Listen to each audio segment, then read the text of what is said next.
I will do when I will do my exercise. Okay. Daddy is going to the gym. We just pick up Mishka from school. Go down. You know, Mimi, we are going. I'm going to the gym to do exercise. No, we are going somewhere. Where are we going, Daddy? Hmm? Should we bring Mishka to where we are going? I think so. You want to go with Mom and Daddy? Red.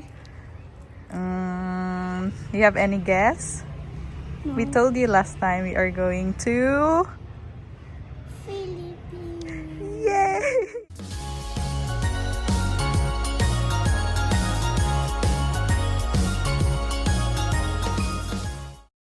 So finally, we have booked our ticket to the Philippines. So medyo matagal na din, but ngayon lang ako talaga nakapag-vlog kasi the past few weeks, ang dami kong mga pending na vlog. So inuuna ko, edit and upload. And this past few days, I'm not really vlogging. Yung regular na daily vlogs namin, hindi muna ako nag-vlog para hindi ma-pending ng sobrang haba or sobrang tagal yung mga previous vlogs namin because I still have Goa vlogs that I need to upload. So ngayon, I get to sit down and share with you the good news.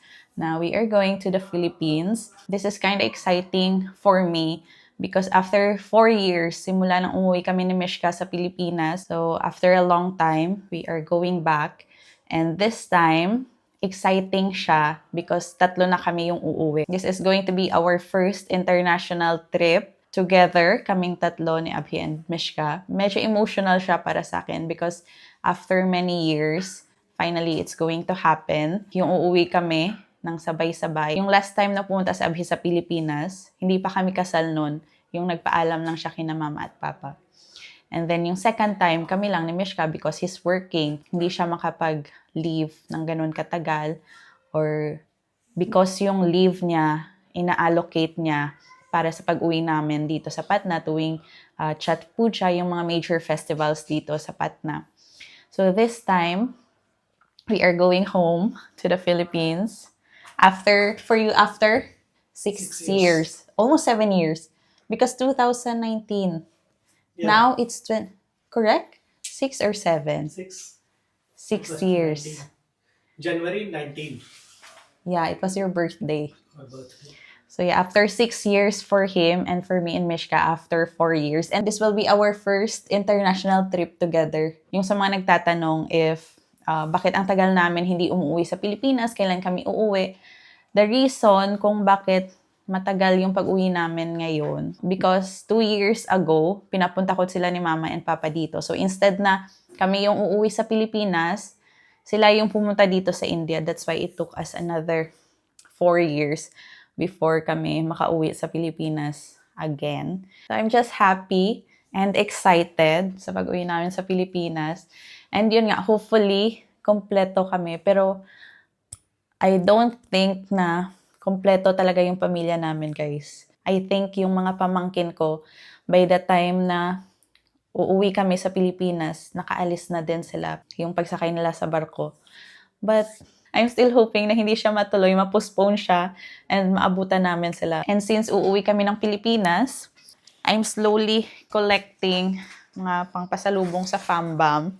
So ito, kadarating lang nito kaninang umaga. Si Abhi yung umorder nito kasi nakita niya na naka-sale because I have mentioned to him earlier na if uuwi kami ng Pilipinas, I wanted to get one for Papa. Meron kasi kami nito gun massager. Ayan. Iba lang yung brand na meron kami, but this one is also a good brand. And naka-sale siya ngayon since end of season sale and Republic Day sale, yung mga ganap nila ngayon sa online shop. So, umorder na si Abhi. So, this is going to be my pasalubong for Papa. Kasi alam nyo guys, yung Papa ko guys, he's 70 years old. Pero, sanay kasi siya sa, yung hard work talaga.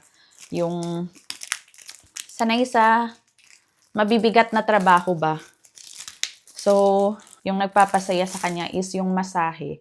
Naka-sale siya. Actually, yung MRP nito is, how much is the MRP of this, han? MRP of this is 3,749.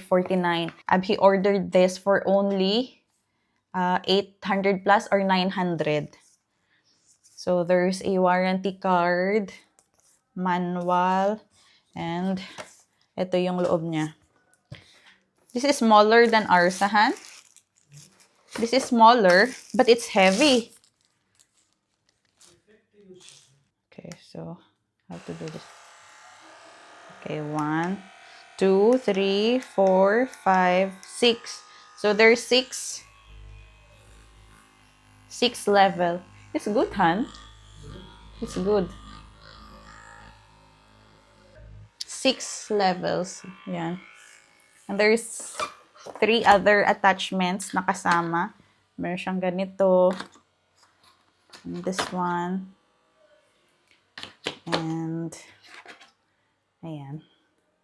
Tapos meron din siyang kasamang wire for charging. And may kasama din siyang dust bag. It's nice. So, unti-unti na ako nagko-collect ng mga pangpasalubong ko. Dito ako ngayon nag-i-edit sa dining area namin kasi this past few weeks, sobrang lamig dito sa front room.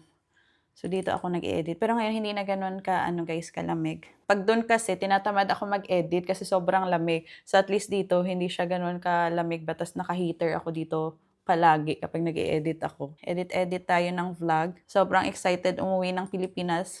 Hindi na ako nakakapag-edit talaga ng like every day kasi ang daming tumatakbo sa utak ko na uuwi na kami ng Pilipinas, ganyan. Anyway, pala kami uuwi ng Pilipinas, guys? Holy Week. Actually, hindi ko na-check yung calendar nung nagbubook kami ng ticket na Abhi yung nagbook. Okay, ito na yung date na uuwi tayo. Tapos, hindi ko siya naisip na Holy Week pala yung pag-uwi namin sa Pilipinas. And we will be staying in Manila for a few days before kami uuwi ng Bacolod. Meron kaming time gumala sa Manila first week of April. Yung flight namin is katapusan ng March kasi papatapusin namin yung school ni Mishka. Hindi naman kami agad-agad makapagbakasyon kasi merong pasok sa school. So end of March yung alis namin dito and first week of April nasa Manila kami. And then after that sa Negros na. So exciting. So, edit-edit tayo para consistent yung ating pagpa-vlog until makauwi ng Pilipinas.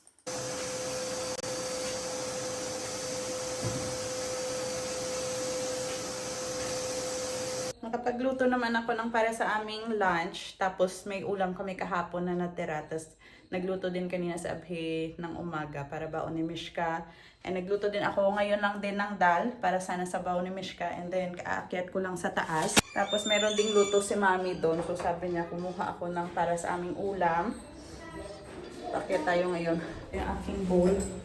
What you were trying to do? Why? We have food, huh? But Mommy said get. No na lang. Ha? No.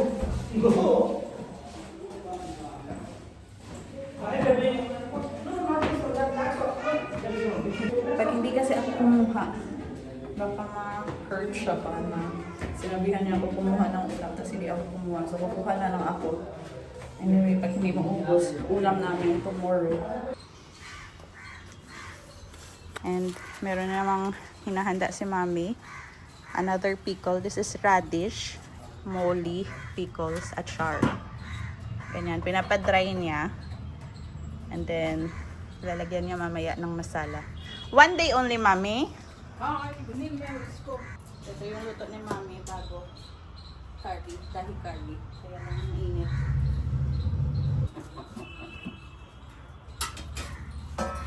Huwag yan, Mami. Ayan yung dahi curry ni Mami. Pero do, abhi did What? I won't get Martin Mickey. No, you look Martin. I won't get mad.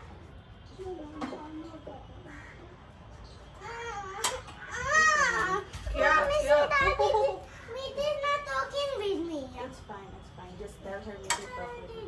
Yes बेटा तो करोगे बेटा नहीं नहीं बात करेगी काहे मीठी क्यों नहीं बात करेगी क्योंकि मेरे से हमेशा It's fine. देखना बेटा गरम साइड में आप लोग शेयर नहीं बात इसमें सब्जी दे दे बाबू हाँ. राइस Rice नीचे है Mami. है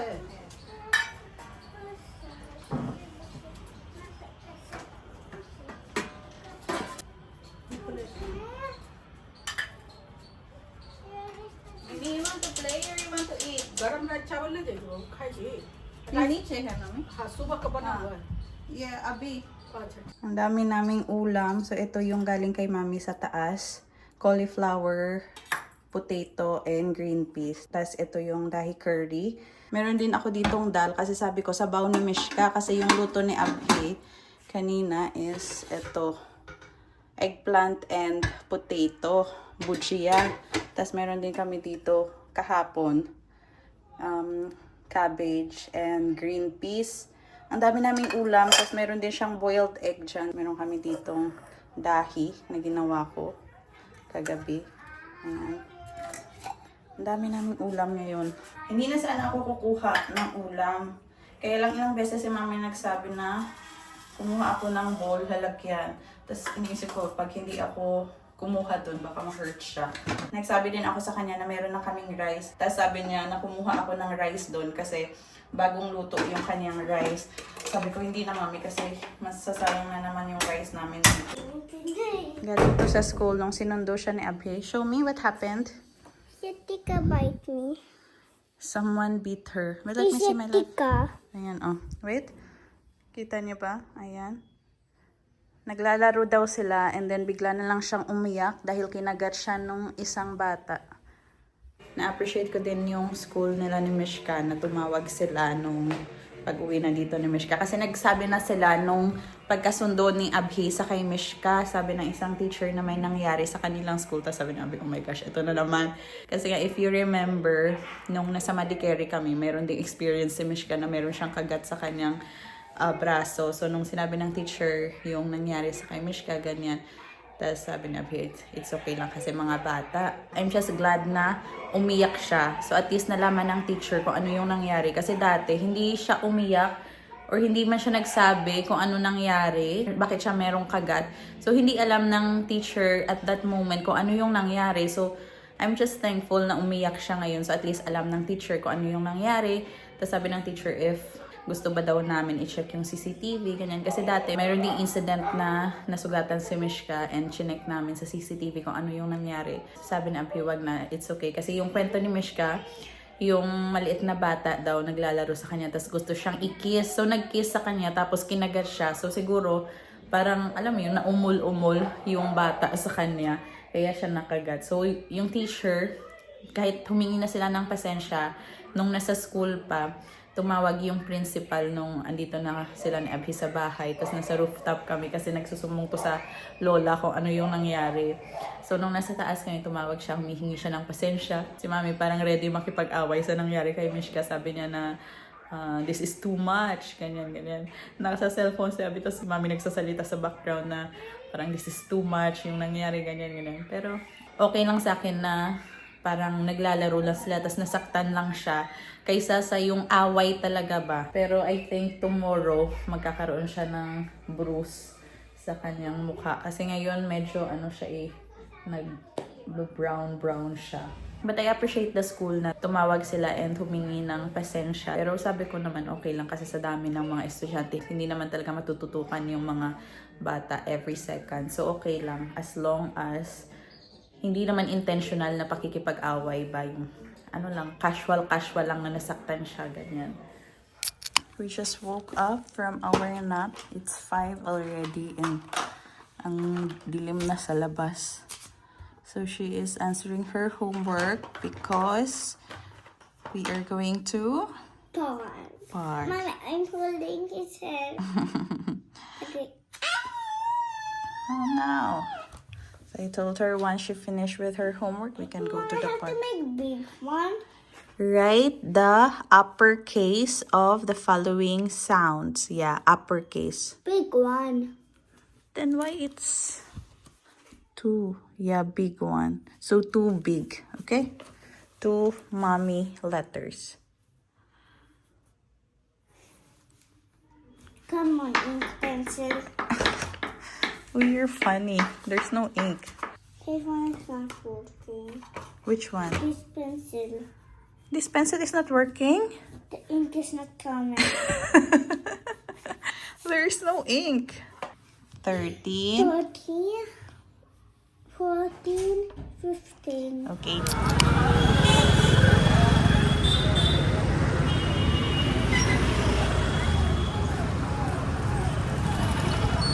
So they are not charging yet. It's still free. Go. Ito yung malaking park na bagong open. Oh, Mishi. Okay, go. Akala ko may bayad na sila ngayon. Yun pala, wala pa. Actually, last time pumunta din kami dito. Kaya lang close every Thursday pala. Ngayon, Wednesday. So sabi ko yung Mishka, umalis na kami. Or else bukas, close sila. Hindi na siya makakapaglaro din. Daming tao. Kami lang dalawa kasi si Daddy galing sa gym, nakaligo na. Once nakaligo na yan, sabi ayaw na niyang pumunta pa sa labas. Kasi maalikabok na naman. Exercise. That is for ladies. Go. Play.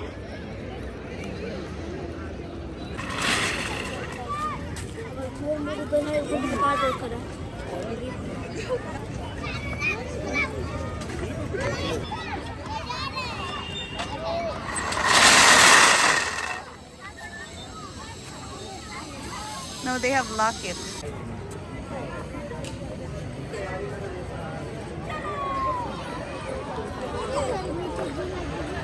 What they are trying to do? Yung maganda sa park na to, malinis yung kanilang washroom. So, dyan yung washroom. Tapos, ang ganda pa ng painting nila.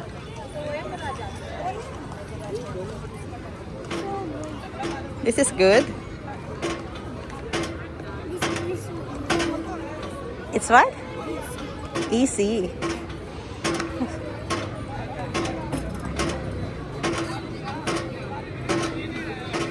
Reach for it. Reach it. You're a big girl. Slowly. क्या नाम है भैया? वो मिश्रिकंद है. Shrikanda. हाँ. And then meron din sila. Kalimutan ko ng pangalan nito. 1 kilo. And then ye? Yes. Maria Maria. Kitna भैया? 80 का पाव. 80? 250 ग्राम. Yung Maria Maria tinitinda nila. This one only, Mimi. This one is good, Mishi.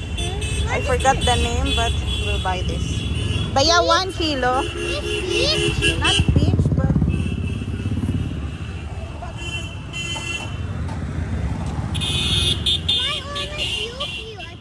Because it's big. See, it's big. Okay. Fruits. I forgot the name of this in the Philippines, but we are eating this. Peach. It's not peach. Yeah, during Saraswati Puja, we very. I don't know what to call. I like it. Sapatu. Then orange and guava. What's the best? My daughter asked me for guava. This is her second guava already. Katatapos lang niyang kumain ng hapunan pero gusto pang kumain. Thank you. Welcome.